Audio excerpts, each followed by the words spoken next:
Hi, everybody. Welcome back to the MPF podcast. My name is Brad Nordstrom, owner, operator of Maximum Performance and Fitness here in West Fargo, North Dakota. And I am Levi Nordstrom, college student majoring in broadcast journalism. Whoa, we changed it up a little bit. I want to get more specific. There we Communications, it seems too broad. Well, it's pretty broad. Journalism, still a little broad, so I wanted to go broadcast journalism this week. There you go. To clarify. How's the radio show going? It's going pretty good. Now it's more of a challenge of how do we fill the time? Because the people in our radio show, I and Peter are pretty big football fans. And Gavin's more of a casual fan, I would say, is the best way to explain it. So now we're kind of trying to mix it up with some drafts and stuff. We did a concession food draft, talking about some basketball trades, stuff like that. But yeah. Wow, what do you got over there today? Sherbet Swirl Alani, not sponsored. Yeah, I took a Nuri vanilla flavor. I'm not a huge fan of them, but nobody's drinking them, so that's why I take it. And I just brushed my teeth not long ago, so it might not taste that great. Yeah, I did too. I'm not religiously brushing my teeth in the morning. I just don't really remember to do it. Me either. That is, I always don't think about it at 4 in the morning. Mm-hmm. But I did today, and now that Sherbet Swirl's got a little bit of toothpaste flavor. A little bit of minty Sherbet Swirl. Ish. Oh, well. It'll get over it. Yeah, we'll start by talking about the week, and then later on we have some simple questions about ab workouts, and then we are going to get into more detail. Sick. And cool. We'll, of course, give some ab workout examples. Sight. Yeah. Right. We'll have you show. Okay. No, I'm just kidding. And then we have a quote of the week, of course, to wrap it up. But start talking about this week. Did this week feel like forever since you have your vacation coming up? It did not. It was a blur again, like every week, and I think the main reason was just preparing for next week, making sure everything's covered, all the hours are filled with trainers, making sure that the personal training clients that I have that want to train are covered, making sure the workouts are ready. Yeah, it's been a blur. Making sure stuff's ready at home. Yeah, making sure I know what to do when you die. Yeah, making sure if the plane crashes that the kids understand how to take over the business. Good luck, everybody. It'll be interesting. Hopefully that doesn't happen. How about you? What shook down for you this week? Not a ton. It was a pretty basic week. Without surprise, we had multiple cancellations of classes this week. What the heck? Last week, it was a smooth week, but this week, intro to media writing, that teachers now canceled almost every class period. It seems, not really, but it's once a week almost, to the point where it's really we're only in there for 20 to 30 minutes as well. And it's supposed to be an hour and 15 class. It's weird. Sounds like somebody needs to get fired. Yeah. If you're not going to show up to work. To be fair, the guy, he was offered this job. He's a forum writer, and it's kind of a extra job on the side to kind of explain what he does and how you're supposed to write these articles and stuff like that. And I don't really know if there's a lot to teach in class. I feel like it's just a lot of reading these chapters and putting it into practice, really. But I'd still like to be in class just to. Well, you're paying for it. Yeah, so you might as well learn something. Because some days you really just don't feel like going to history class, because he's going to keep talking and talking and talking and talking, especially after 2 communication classes beforehand. So lots of talking. So that does get kind of annoying unless it's a fun topic, because recently we learned about George Washington and his career, so that was kind of fun. But was he into fitness at all? George Wash? No. His fitness was protecting the country. Yeah, there you go. And fighting wars. Yeah. But it was really interesting just to kind of learn how presidents back in the day used to travel around the colonies. And yeah, it was interesting, but that class got canceled on Thursday. It's been a weird week. Wow, sounds clunky. Yeah, I got 2 classes today. One is a public speaking, large group. Nothing too crazy for that class. And then the other one is understanding media and social change. I've kind of liked that one because that is interesting. AI is such a big thing nowadays, and we have looked into how AI can affect like your brain function throughout the day. Oh, yeah. And So that could be kind of spooky almost. yeah, it's been interesting, but it's kind of what's been shaken down fitness wise since I am doing my internship on Mondays from like 10 to noon. It's kind of tougher that day. I kind of just try to do like just a simple like ab circuit, but then Tuesday, Wednesday, Thursday we're doing our actual workout. Nice. That's been pretty good. Doing 70-pound dumbbell bench press. Woohoo! Something You're getting fun. up there. Yep. Catching grandpa pretty soon. Yeah. Anything else you'd like to share about this week? Oh, man, that was a good week. Lots going on at the melt workouts. Melt workouts were kick butt. Picked up a couple new clients. That's always fun. Yeah, it was a good week of training. It was a blur. Can't believe it's Friday already. Just because we have a little bit of time, how do most of like these new clients find MPF? Do they typically like explain like how they found it, or? The majority of our clients are all word of mouth. I mean, they hear about us from X, Y, and Z. Typically is from a friend or an old client coming back. This week was an old client's daughter that started training. So a lot of it, honestly, is word of mouth. I mean, we randomly will get some cold walk-ins that are just doing a random search, and then Maximum Performance Fitness pops up. Then they start to dig into the website and see what the different things we offer, and just to figure out if it aligns with them. Yeah. But I would say 85 to 90% of our client base is growing through word of mouth. It's probably not too hard, because if somebody looks up your gym and they realize how different it is compared to most of the gyms here, it kind of stands out in a way. You're not kind of stuck in the mix in a way. That's true. And then the other challenge is because it is so different, it's explaining what we do, what we're about. And I think that's probably been the biggest challenge with growing MPF over the years, is just due to the fact that we are not just like any other gym. Yeah. So you're trying to get people to understand, what, we're setting the workouts for you.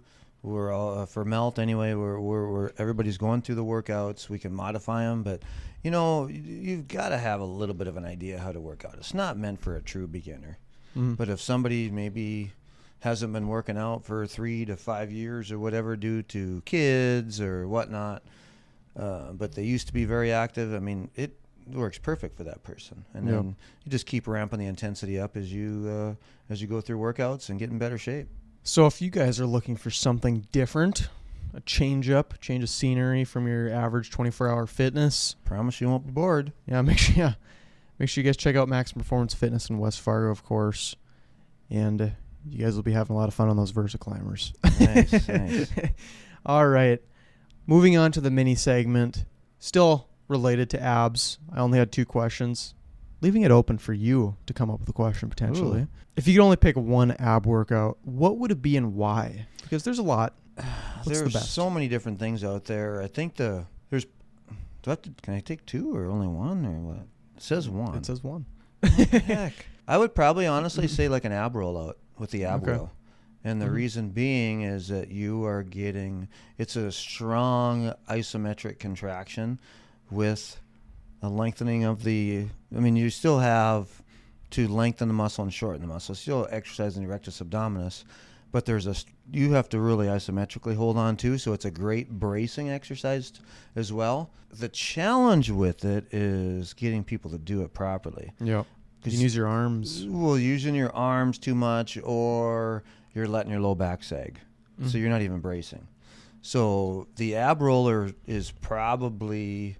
would be the one that I would say this is number 1, but it's also pretty advanced. Something different too. Yeah. People always think of like your planks, your side planks. Yeah.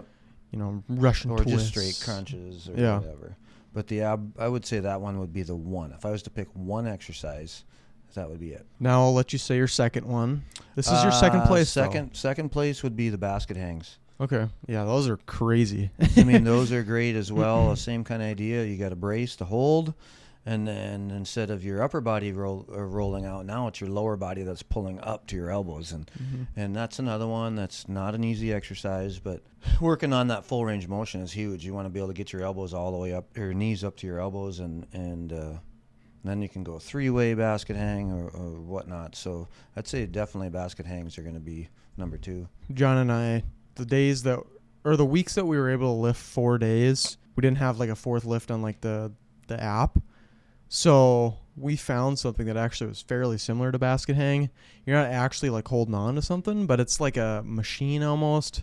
Not really a machine, I suppose. Is it the Roman chair where you're using your forearms and your back's up against, and then you pull your knees up? Yeah. I kind of like that. It's something different. Yeah. And it actually braces helped. you. Yeah, it helped crack my back too. That was good. Sure. Good and feeling. You could probably turn around and do dips on it too if you wanted. Mm-hmm. Yep, that's the Roman chair. Yeah, that was cool. Yeah, you don't see too many of those around anymore, to be honest with you.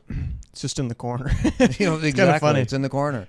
Now, this is something that I feel like a lot of people are really curious about because they're starting to train their abs more. They want to get a six-pack before the beach. How difficult is it to get a six-pack?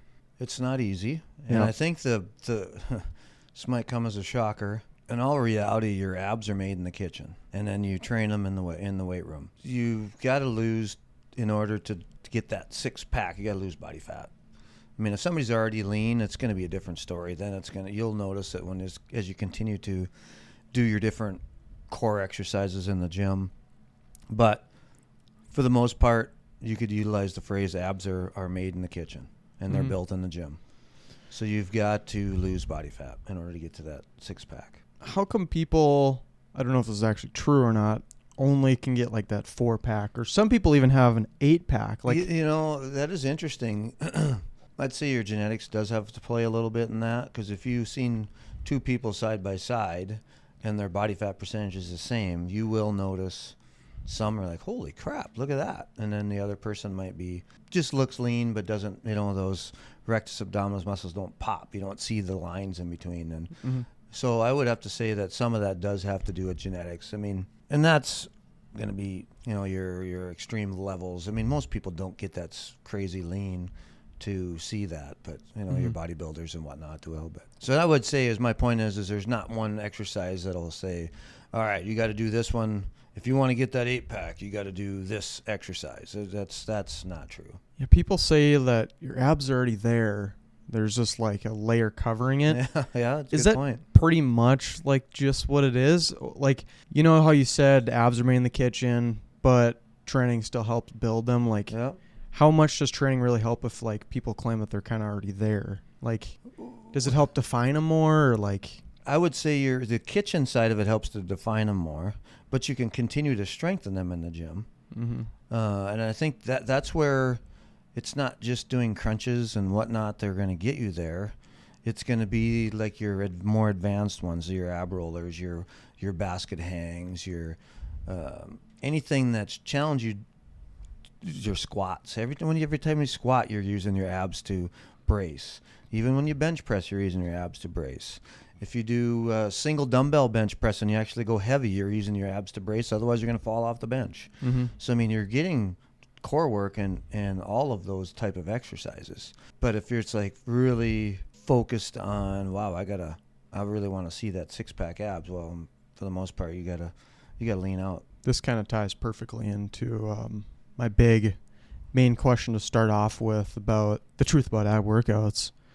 How much do you really need to train them when you kind of are using them to stabilize with your squats and your deadlifts and your bench? I think that here's how I would say this. Most people don't go heavy enough when they're squat and deadlift that they're probably training their abs extremely hard. If you are actually training heavy and hitting those sets of 5 at 80 to 85%, then you are. But a lot of people aren't, and so that's where you're going to want to throw in some of those as an auxiliary type move, throwing in the bracing type drills and so forth. Like just doing a plank for 4 minutes, I honestly don't understand that. I mean, I think that if you want to plank and if you go for a minute and really that's not that hard, well, okay, then plank and put a weight on your back. I like the weighted plank because I feel like that's like you're having way really more challenging. Yeah. And if you feel that in your back, then you're letting yourself sag, so then you need to stop. Yeah. Because you shouldn't feel that. You got to take your pelvis, tuck the pelvis, brace to hold that pelvis, and then hold it in there. I feel like, to me, the plank for abs is like almost like a deadlift in a way. For me, it's like you're just showing how long can you last, basically. Yeah. It's well, that's a good point. I mean, there's a mental component too as well. I guess I get that, but I don't know. I look at it an aspect of it. I think it's freaking boring. I'm not going to go plank for 2, 3, 4 minutes. Sure, I could do it, and then it's like you figure out ways to lock everything and make it easier. And I think it's just a show like other things are. I've never been a fan of deadlifts. I don't know why. Deadlifts are hard, you know. I feel like if I'm really going that heavy on like a deadlift to see how strong I am, you know, I feel like there's too much risk for injury or like having improper form, you know, messing up my back or something like that. It's just like, how worth it is it really to do deadlifts when I think deadlifts are great. I think that, but you're right. It is take a form thing. And I think the problem with a deadlift is that athletes don't progress them properly. So, because for example, you get in there and you deadlift your first set, and I'm guilty of it as much as anybody, and you do a set of 5 or 8 or whatever, and you're like, well, that was pretty easy, and you haven't deadlifted in 3 months, and then you just keep going heavier and heavier and heavier and heavier, and you get done, and you're like, wow, that wasn't so bad, and then the next day comes around, and at 51, it's like, oh, shoot, I mean, my back is killing me today.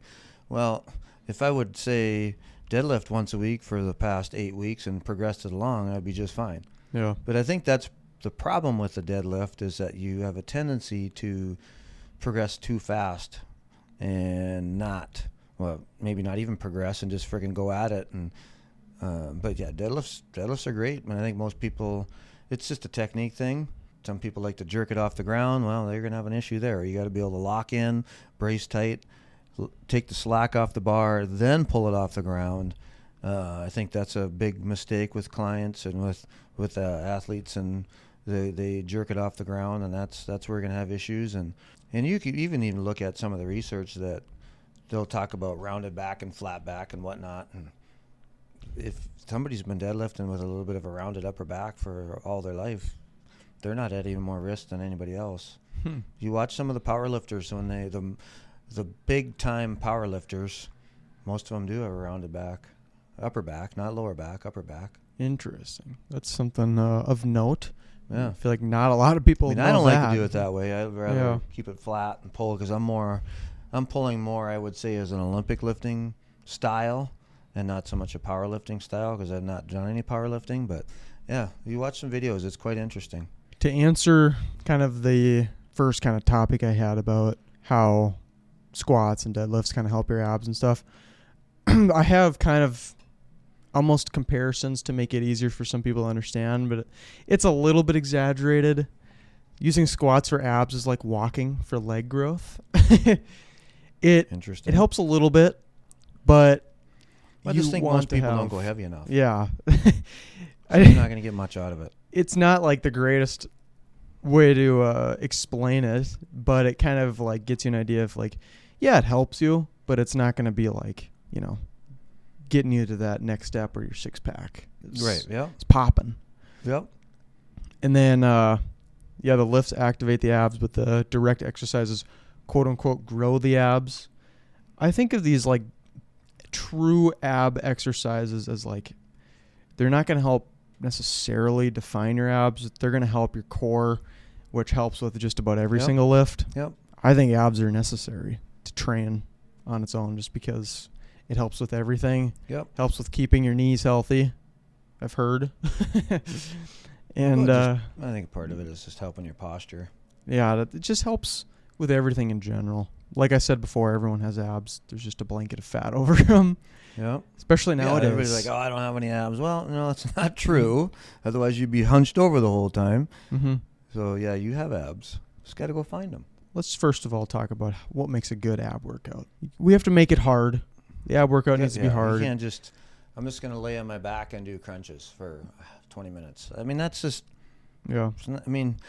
here's the deal, though. I mean, everybody's at a different level. If somebody's just starting out, that's going to be fine. Different crunch variations and whatnot. But for those that have been training for X number of months and years and whatnot, it need to be harder than just that. Make it hard for yourself. Whatever you deem is hard, it's a good starting point, and then you just slowly progress from there. For me, when it comes to these lifts, like I've always said, I've even said to some people here, as I've been kind of watching over them, when you're kind of getting your baseline or whatever, let's just say you're doing like your bench and you're starting with 135 for 10, something like that. And then your second set is 155 for 10, and then you go 160 for 10. The next week, if you're still doing 10 reps, start with your second set. That's what I always say. That works. Start with your second set if you can. If not, maybe try to find a middle ground. So then you're still making a little progress, but it's not too much to like feel like it's impossible. Well, it's like a 2%. The 2% rule. Try to bump it up 2% every week. Mm-hmm. And we've got 1 1/4 plates now. You can add on to barbells and whatnot. So instead of going up 5 pounds, you can go up 2.5. So that makes a big difference. This kind of ties into my second point with like you need to make sure it gets harder over time. Yep. You got to keep pushing yourself. Can't keep doing the same thing every single week. Abs. It's no different than any other muscle. I mean, if you want to get better at the bench press, you got to press harder every week. If you want to get better at the squat, you got to squat heavier. You got to do more reps. Same thing with abs. No different. Then my last point is I put can be controlled. So it can't be too hard to the point where you're having improper form. Yeah. Parentheses I put not swinging. I guess that now looking back that's only for certain types of workouts. Oh, yeah. But I mean, that'd be like your ab roll or your basket hangs. It looks like a monkey swinging through the trees in there. You don't want to look like that. But I think that like if you're doing different crunch variations, I see a lot of people instead of like reaching or whatever they might be trying to do, they're almost just touching. So if you got your feet up in the air, you're doing a Y crunch or whatever, instead of like really lifting your chest up towards the ceiling, you're just reaching your hands to the legs. Mm-hmm. You're not really even using your abs then. Yeah. So that would definitely be the non-swinging part. And then for other ab workouts that aren't like swinging oriented, like it's kind of like your back, make sure you're ab roller, body saws, just making sure you're not sagging that back. And another good one's the pal-off press and different rotational exercises with cables, bands, med balls. I mean, they're all pretty awesome. Pal-off press. That's one that not a lot of people know about. It's a fun one. The pal-off press is interesting. Something different. At first, I kind of poo-pooed it a little bit, but it's another bracing drill. I mean, it really is. It's for bracing, and you get stronger at bracing. Guess what? You're going to get stronger at all your lifts. And so, let's say you're using a cable machine, you're using a D handle, and you step out to get tension on it. And then you just fully extend your arms out. And so the cable is pulling your body towards the machine, and you're bracing to hold that from happening. And you're holding it for a certain amount of time. Typically, we like to do 5-second holds for 8 to 10 reps, or you can go 12. And it's like I said, it's a bracing drill. It actually works pretty good. I've had to tell a lot of people to slow down on that because it must be challenging when they're 1, 2, 3, 4, 5. It's literally, it's kind of funny. It's pretty comical on how people count, that's for sure. Would it be smart to combine that with like a squat or bench press because it kind of like reminds you to brace? I think it would be... or would it kind of burn you out? You could use that as an activation prior to, and maybe do a set or two. I wouldn't want to do a ton just to wear them out, per se. But even, let's say, all right, I've started with my warm-up squat sets, and then you go over and do one set of pal-off press to focus on the bracing aspect to get you in that mindset when you go back to the squat rack. I think it would be a good idea. I don't know that you'd want to like pair them together the whole time, but use it as an activation drill. This is kind of like a true and false type section. We talked about this in the past, or not in the past, but I mean, it was in the past, I suppose, about 15 minutes ago with abs are made in the kitchen. Yep. I'd say I would say that's true.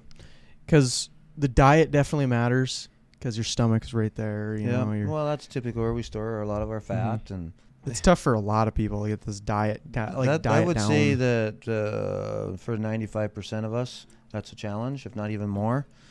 There are very, very, very few people that are just locked in all the time. I mean, you'll go in phases where you're locked in, but who doesn't like to have pizza here and there and whatnot, and have a beer or whatever? So I think that Yeah, that is probably the number one challenge. It's tough when Papa Murphy's has that Tuesday special. Right. You know? Well, and that's gone up though. It used to be $9.99.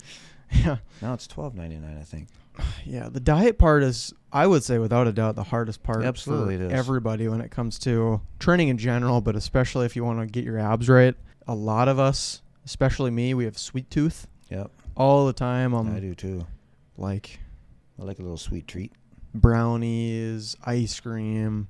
Like ice cream is more so like your thing. Yep. For me, I'm looking for like cookies and like brownies and stuff like that. It's funny because I love haven't had that. much ice cream this month. I'm not sure. Of course, I'm getting ready for the beach, even though I probably could have worked a little harder at it. Oh, well. Do you know if there's there's got to be a weight room there, right? Like yeah, there's a little gym. I haven't seen much for pictures on it. I just downloaded the app that tells you about some of the classes they offer. There's a yoga class every morning at 7 a.m., I think. Kind of doubt I'll be there. Yeah. But, you know, is it on the beach? Probably should try it, to be honest with you, just because if it is. I think that we all should try some stuff that we're not comfortable with, and yoga is one that I'm not comfortable with, so I should probably do it once in a while. Just cramping. It'd be so funny. But I just think that it takes you out of your comfort zone. If something takes you out of your comfort zone, that's how you grow. Mm-hmm. And I think that that's one thing that I love lifting, and I love doing the cardio stuff. I just don't like to slow down, and I think that would be good for me. So I don't know. Maybe we'll go out and try it one morning. I was going to make some sort of remark if you should try something, but I guess Mexico, I don't really know what's like kind of like the thing there, you know? Like, I mean, like, is yoga kind of like a popular... Yoga's popular everywhere. Yeah. I just didn't know if there was something like kind of more so native in a way to Mexico that is popular. I just can't think of anything. I really don't know. Maybe... find out. Yeah, I'm not really sure. Running from the cartel, probably, so I probably should go run. What's the silent disco? Is that what you guys had that one time, or is that somewhere else? What's that? Like the silent disco. Yeah, what was that? No, I think they have that. But no, that was in Dominican a couple years ago. You have headphones on. Everybody's got headphones on. You're on the dance floor, and there's two different songs on each other's. It just sounds hilarious. If you've got the blue ones, they've got one song on, and there's green ones that had a different song on. So people are doing different things, and it was hilarious. There's things that you don't know about. Like the only reason I even know that's a thing is because you guys mentioned that one time, and I think I've seen it. We've seen it somewhere. I don't remember where it was, and it was in Hawaii. I know that. Yeah, I don't. Someplace that we were all at. There was maybe it was in like South Padre. Oh, it could have been. It kind of reminds me, like, gosh, I think I've seen it in school once. Not like actually seen it, but like watched a video. But outside of that, it might have been at a school function. I know that it's a thing. Yeah, it's kind of just. Yeah, I don't know. Watch. I think something it's funny funny to watch people. We got a dance. There's a dance lesson one day. I think we're gonna do a dance lesson. Salsa? I have no idea. It's 4 in the afternoon, so I'll be really dancing by then. Yep. Then I have to go to bed at 7. 100 crunches a day gives abs. That's false. It's obviously false. It's more like a generalization, like doing basic ab workouts, and you do it in like high repetitions. It gives the abs. I think that, it's a good thing for those that aren't used to doing stuff. So you're trying to develop a habit. Mm-hmm. That's like you see that people do 100 push-ups every day and whatnot. Yeah, it works great for a while. I mean, eventually it's going to peter out, but you're doing something to develop that habit of doing it. Mm-hmm. So, I mean, in that aspect, hey, it's good. Just you're getting into routine, and you stick with that routine, you're going to get something out of it. It doesn't mean it's going to be exactly what you want, but you're going to get something out of it. I've never been a huge fan of like high amount of reps for the most part. Yeah. Unless it's like, I know that I'm specifically doing it to kind of get ready for kind of like the wind down, like the bench. We're doing like 10 reps, and I know it's like, I'm intentionally doing this so I can kind of get a strong base. Yep. And if it comes like ab workouts, like 10 to 15 reps is like all I really feel like I'd want to do. I mean, we're doing 3 sets of 15 for the Russian twists, for example. Yep. We did. It's like I don't want to do 3 sets for 20 the next time around. I'd rather just try to make it more difficult. You know, make it harder. It makes more sense to me when it comes to like these type of workouts, like ab workouts. But planks alone build abs. No, I would say that your planks they're great for bracing. Yeah. That's your focus is the bracing aspect of it, which is going to help you with all your other lifts and daily activities. Going up and having to pull a box off the top shelf. I mean, if you can go up there and you can brace and pull it down, you're gonna have success. You must train abs.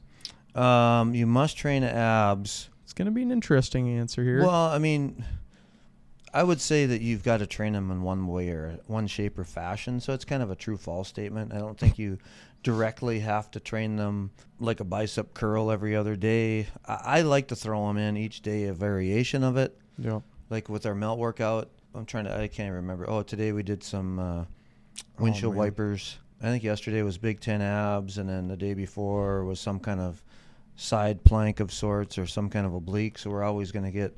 So that was more of a bracing type day too. So you can mix and match your obliques and lower abs and all that stuff. You don't want to do the same thing every day. I wouldn't want to do the ab whirler every 5 days in a row. You got to have a little bit of recovery. Got to mix it up. I don't know if I've ever done the Big 10 abs before. And it looks like it just looks like really difficult. Like it's fun. I mean, it's fine. I mean, I kind of enjoy it once in a while. It's still one of those exercises that when you're doing them, you've got to focus on what you're doing. And a lot of people just touch their legs instead of intentionally thinking about lifting their chest off the ground or lifting their chest towards the ceiling, I should say.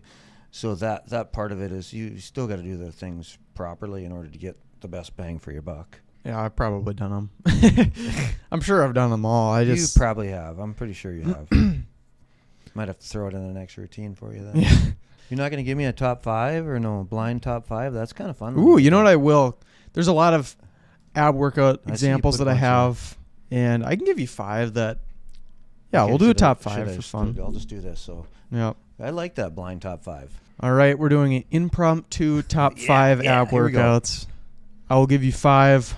Once again, same as last time, where you pick a number, can't pick it again. Sweet. Starting off with one that you gave me, Russian twists. The Russian twist. Russian twists are good. I'm going to give them a 4. That's surprising.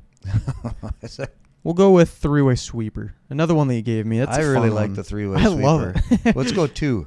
I think the three-way sweeper is a good exercise.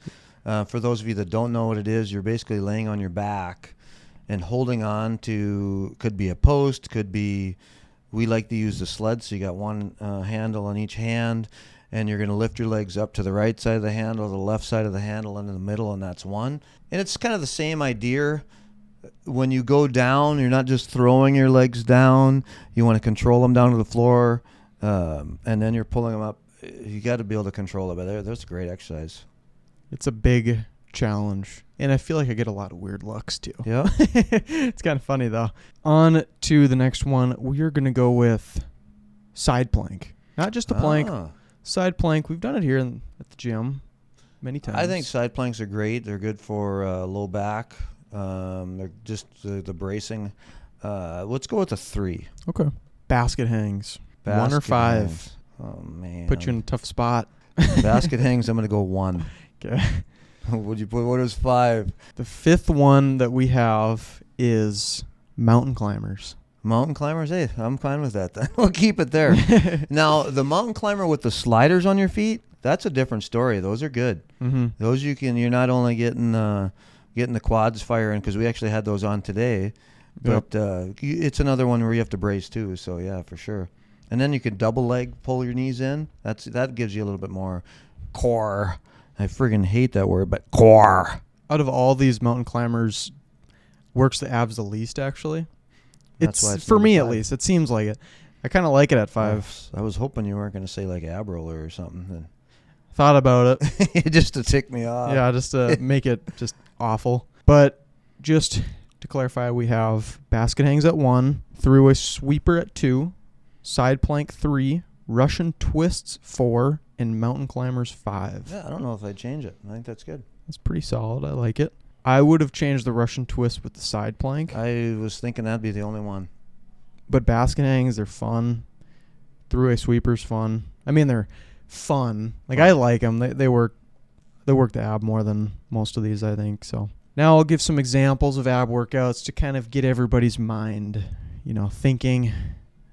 Starting with plank, of course. It's basic. Side plank as well. I kind of put them together. Just progress them. Start out with your time period. Could be 20 seconds. Work your way up, 30. Work your way to a minute, whatnot. But you shouldn't feel that at all in your low back. If you are, you're letting your back sag. You got to bring your pelvis in, brace tight, and hold. Throughway sweeper, like we've talked about. You explained it. Body saw. Body saws are good. Yeah, that was fun. Those are tough. Those are ones that I do see a lot of people. That one there, you have sliders on your toes, and your forearms is basically your fulcrum. So you're using your arms to push your legs back. So totally the opposite of an ab wheel. I see a lot of people sag and fall Hard right to away. explain. Yeah, so I think that one there is one that you really got to work on the bracing with it. Ab wheel. Yep, ab wheel's great. Then Russian twists, of course. Yep. Mountain climbers. Bird dog. Bird dog's a good one for the trunk. It's kind of like I don't really know how much it works. You have to think about bracing before you start the movement. Yep. And then we've used them with bands before, where you got a band on your feet and a band on your hand and you're reaching. So it's good. It gives you some stability in there. Get some more transverse abdominis, and so it's a good another good bracing type exercise. I mean, it's kind of a beginner. You can use it as a beginner and then progress it. Big 10 abs. Big 10 abs. Progress that along with reps. Basket hangs, of course. Crunches. Med ball slam. Oh, sure. I tried to do something. I came up with all of these, actually. And I was like, what have we done at the gym that kind of works the core? And I was like, you know what? Med ball slam, something different. Yep, you got to initiate the movement with your trunk to get the ball going. And then Palaf press. Yep. I'm obviously missing some, but those are the ones I came up with. Try to get a little unique with them. Keep some basic. Well, yeah, it's not just go and do crunches for 20 minutes. And it's just like anything. You got to progress everything. Mm-hmm. If you haven't done any in a long time, just start light. Easier than you think you should, and then be consistent, and then progress. And that is the end of the ab section. Now we have the quote of the week before we wrap up the podcast. Motivation gets you started. Discipline keeps you showing up. You can't get any more simple than that. And I think that you already talked about yourself, like, I got to go to history class. But you know what? You have to do it. You need to do it, and you feel good about doing it. And it's no different than the gym. I mean, you don't feel like going today. Well, guess what? Go. Yeah. Because you won't regret it. It's almost like education for the body. Education for the body. I like that. And it gives you feedback every day. Yeah. It's a good quote. Obviously, motivation gets you started, Like, I want to lose 10 pounds, I want to get fit for the beach, whatever you want to have as your motivation. And then the discipline.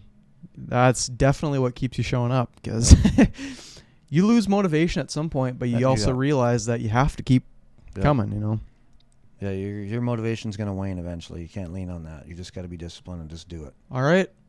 Any other notes? I think we're good.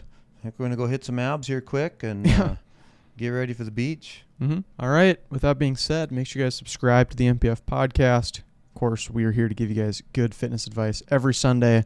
Make sure you like this video if you enjoyed. Put a comment below if any questions you have, and we'll see you guys in the next episode.